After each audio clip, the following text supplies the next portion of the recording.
रूप लिया और वापस आ गए। जब और आगे बढ़े तो आगे बढ़ने के बाद में श्री हनुमान जी महाराज को समुद्र के अंदर एक सिंघका नाम की राक्षसी मिलती है। आज के समय में हम अगर देखें तो जैसे देशों के अंदर डिफेंस सिस्टम होता है ना, कि कोई भी हवाई जहाज आता तो रेडार उसको कलेक्ट कर लेता है उसकी तरंगों से, तो रावण ने समुद्र के अंदर वो डिफेंस सिस्टम लगा के रखा था, सिंघका नाम की राक्षसी। और वो उसकी फ्रीक्वेंसी इतनी हाई थी कि हवाई जहाज तो ऊपर उड़ रहा है लेकिन वो परछाई से ही वो हवाई जहाज को डिफ्यूज कर दे। निश्चर जो भी सिंधु के अंदर रहती थी वो जीव जंतु जय गगन उड़ाई, जल बिलोक तिनके परछाई, उनकी परछाई पकड़ करके ही डिफ्यूज कर देती थी।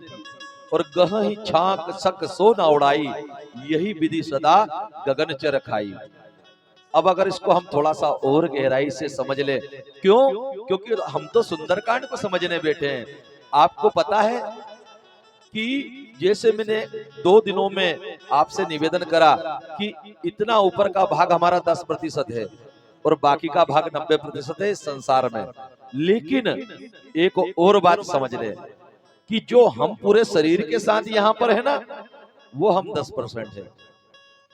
हमारा जो परम प्रकाश आत्म तत्व है वो 90% तो ऊपर ही है।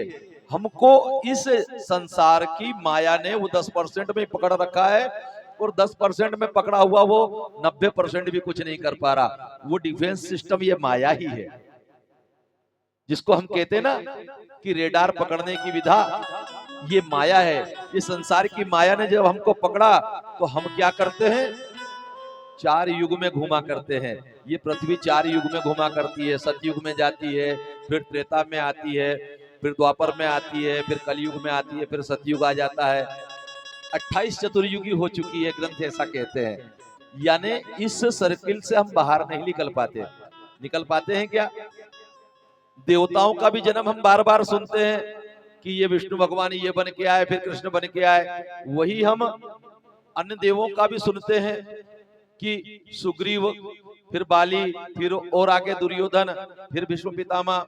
अर्थात क्या है, पुनापि जन्मम पुनापि मरणम पुनापि जननी जठरे शयनम।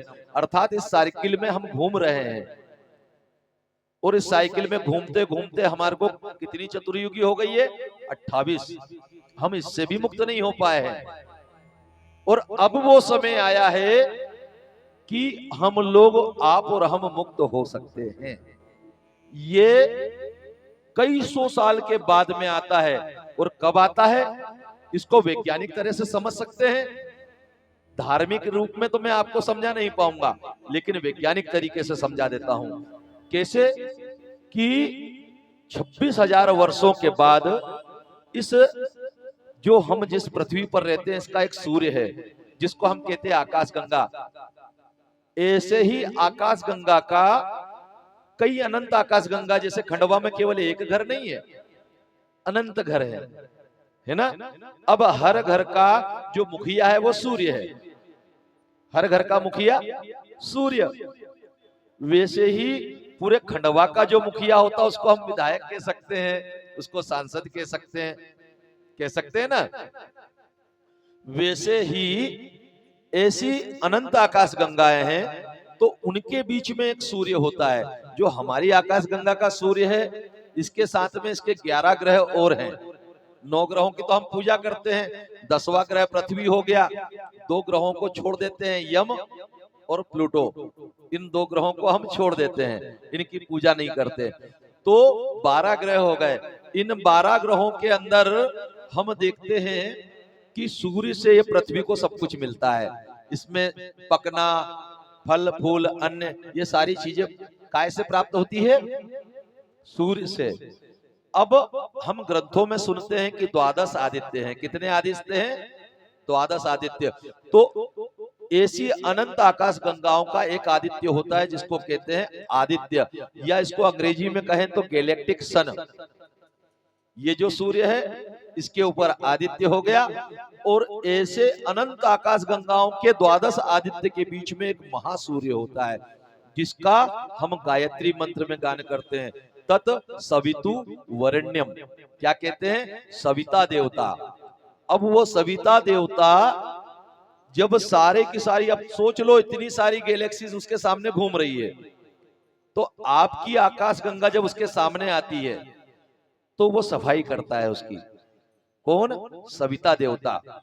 और सविता देवता युग परिवर्तन करते हैं। तो जब उसके सामने सारे के सारे ग्रह आते हैं तो सारे ग्रहों की क्लीनिंग होती है, सफाई होती है। अब हमारे समस्त ग्रहों की सफाई हो चुकी है, केवल एक ग्रह बचा है। कौन सा? पृथ्वी। अब उसकी सफाई का समय चालू हो चुका है।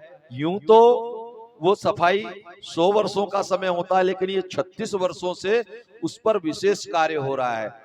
और इस सफाई के समय दो शक्तियां होती हैं, एक होती है देव शक्ति और एक होती है असुर शक्ति।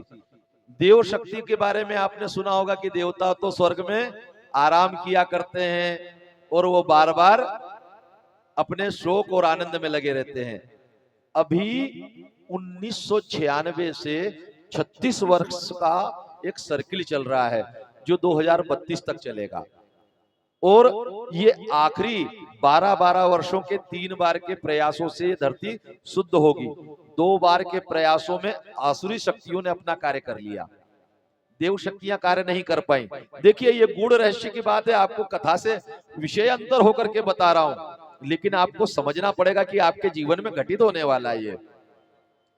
आप देखिए पहली बार में मोबाइल आया, और मोबाइल आने के बाद लोगों की जिंदगी तेज हो गई। पहले दिन भी बड़े होते थे, आजकल के दिन पता चलता है क्या? समय का गति बदल गई है, ये हमको नहीं पता। फिर क्या हुआ? दूसरे जब प्रारंभ हुआ तो 2012 का वो समय था। 2012 के समय में फिर इंटरनेट आदि आ गया तो और गति बदल गई। अब फिर से बदलने का समय है, 2024 से शुरू हो चुका है और देव शक्तियां अभी भी सो रही हैं। क्या करना पड़ेगा देव शक्तियों को? इस सारे संसार को बदलने के लिए आपको कुछ नहीं करना है, केवल अपने विचारों को बदलना है। आपको यह सोच लेना है कि जो भी असुरता चारों तरफ दिख रही है, ये असुरता अपने आप नष्ट होने लगी। कहते हैं ना, मैं मरे ना माया मरे, मर मर जाए शरीर। और दूसरा दोहा कहते हैं कि ये खुद ही मर जाएंगे कर कर खोटे काम। तो जो कर्म कर रहे हैं बुरे, इनका अंत समय आ गया है, लेकिन इनको आपको विदाई तो देना पड़ेगी ना। इनको यह तो बोलना पड़ेगा कि जाओ, हमें अब अनीति की, अत्याचार की और पाप की आवश्यकता नहीं है। हमारी धरती अब शुद्ध हो गई है, हमारी धरती पर अब जल शुद्ध हो गया है, वायु शुद्ध हो गई है, और यहाँ के लोगों के अंदर देवत्व जाग गया है, देवत्व जाग गया है। ये भाव जब हम करने लगेंगे तो क्या होगा?